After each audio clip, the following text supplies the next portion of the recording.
Okay, so you want to start an e-commerce brand. You've seen the ads. Some 22-year-old standing in front of a rented Lamborghini talking about how he built a seven-figure brand from his bedroom in 18 months. You've seen the screenshots, the Shopify dashboards with numbers scrolling upward, the testimonials, the course selling you the exact blueprint for $49. You think, all I need is one good product, a website and some ads, and the money just starts showing up in my bank account while I sleep. That is the picture everyone is selling you right now. And I need you to hold on to that picture for one more minute, because the real financial story behind an e-commerce brand is far stranger than a dashboard screenshot, and almost nobody shows you the side of it where the money actually disappears. By the end of this video, you are going to understand exactly why most e-commerce brands that look wildly successful from the outside are quietly losing money on the inside, and why the ones that actually work are built completely differently than what gets sold to you in an ad. Before we go any further, hit that subscribe button, because this channel breaks down the real economics behind the businesses everyone assumes are simple, and this one might be the most misunderstood of them all. Let's start with the number everyone fixates on: revenue, because revenue is the least honest number in this entire business. Say your store does $100,000 in sales this month.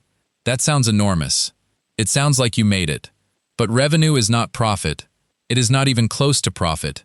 And the gap between those two numbers is where almost every failed e-commerce brand actually dies.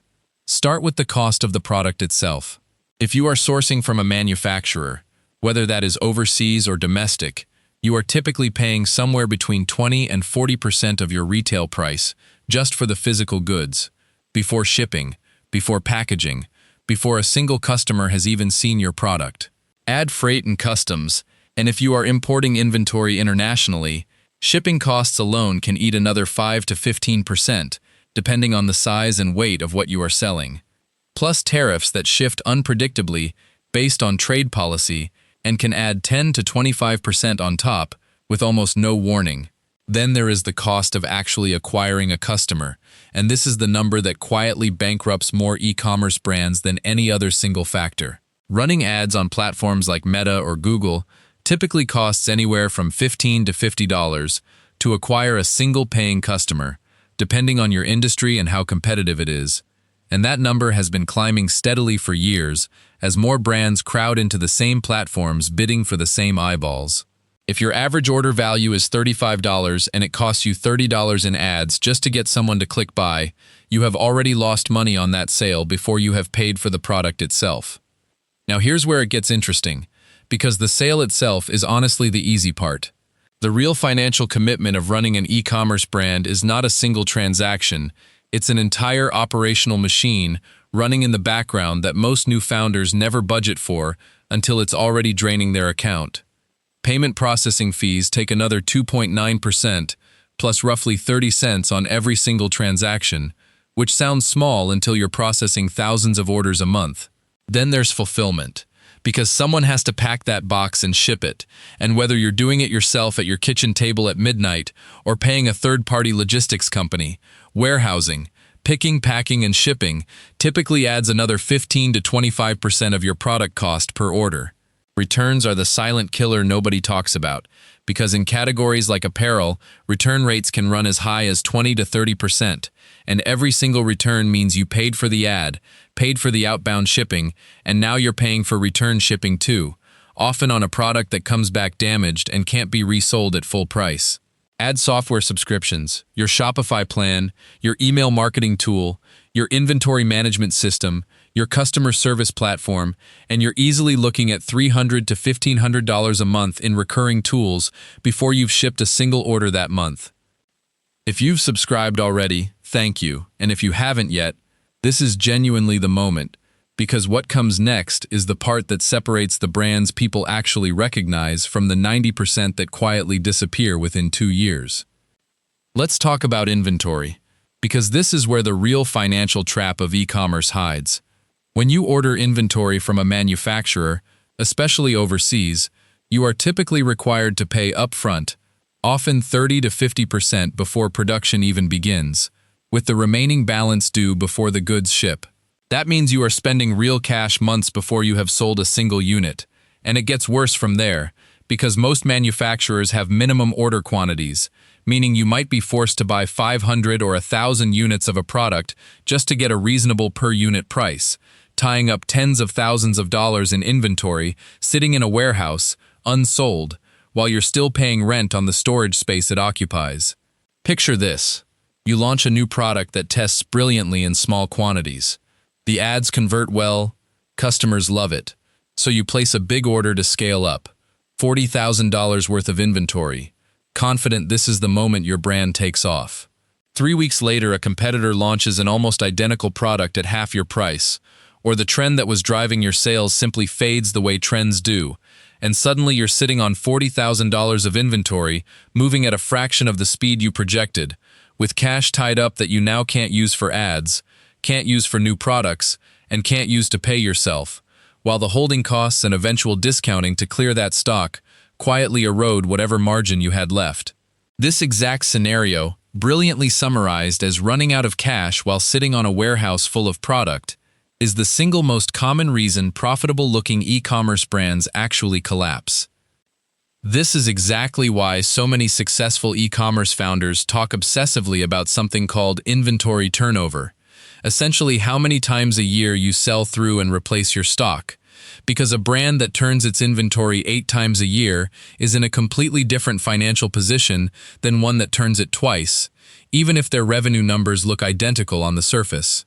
And this connects to something almost nobody explains to first-time founders before they place that first big order.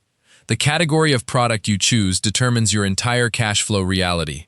A brand selling a low-cost, high-margin item like phone accessories or jewelry can often self-fund its growth because the margins are wide enough to absorb ad costs and still profit. A brand selling something bulky, expensive to ship, or with thin margins, like furniture or large appliances, needs significant outside capital just to survive the early years, because the math simply doesn't work at small scale. Quick reminder, if this is helping you see the real numbers, subscribing genuinely helps this channel keep making these breakdowns, and there's a lot more coming on exactly this kind of thing. Now let's put the entire picture together, because this is where the influencer dream and the actual financial reality either line up or they completely fall apart. Take a realistic mid-sized brand doing $800,000 in annual revenue, a number that sounds genuinely impressive and gets celebrated constantly online. Cost of goods sold typically runs around 30%, so roughly $240,000 gone immediately.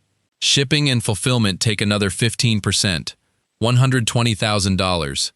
Advertising, which for most growth stage brands runs between 20 and 30% of revenue, just to keep sales flowing, takes another $200,000 or more. Payment processing eats roughly 3%, $24,000. Software, staff, returns, and general overhead typically consume another 15 to 20%, another $140,000. Add it all up, and that $800,000 brand that looks like a massive success from the outside often nets somewhere between $40,000 and $80,000 in actual profit for the year. And that's before the owner has paid themselves a proper salary for the 60-hour weeks they put into building it. This is the number nobody puts in the Instagram caption, because a screenshot of monthly revenue looks incredible, and a screenshot of net profit after every single hidden cost usually looks a lot more modest, and sometimes it doesn't exist at all. Here's the part that never makes it into a course sales page, and it's worth saying plainly before we close this out. The e-commerce brands that actually build real, lasting wealth are almost never the ones chasing viral products and running ads as fast as possible to hit a big revenue number. They're the ones who obsess quietly over unit economics, who know the exact profit margin on every single product before they ever spend a dollar on advertising, who build repeat customers through genuinely good products instead of constantly having to pay for a brand new customer with every single sale. Because acquiring a new customer is expensive, but keeping an existing one coming back costs almost nothing in comparison. The brands that survive past year 3 are the ones treating this like the operationally demanding business it actually is, tracking cash flow religiously, negotiating better terms with manufacturers as they scale, and reinvesting profit carefully, instead of blowing every dollar on the next ad campaign chasing a bigger revenue screenshot. If this video actually helped you understand what's really happening behind those revenue screenshots you keep scrolling past, do me a favor and subscribe, because we break down the real numbers behind the businesses people assume are easy, and there is a lot more of that coming.